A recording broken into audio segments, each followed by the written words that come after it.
Dok smo ovdje mučario u zasadu oraha, desila se jedna zanimljiva stvar, onako, da kažem, meni malo zabavna.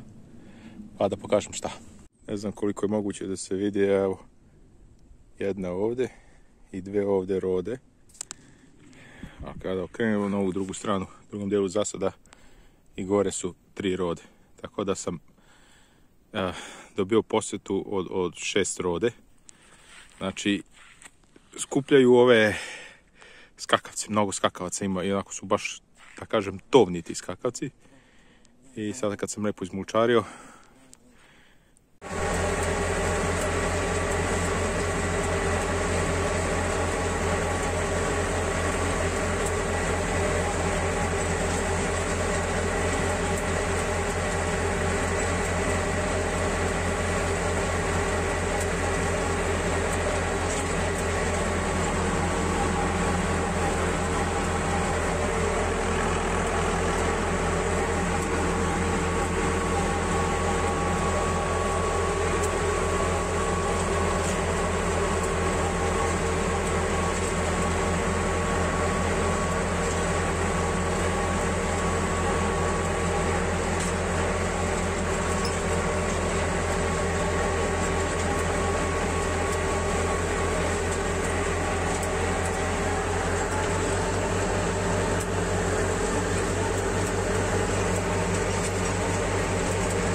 tako da sad kada sam ja to izmučario, tamo sam i ovdje napravio neku vrstu bifea, švedskog stola.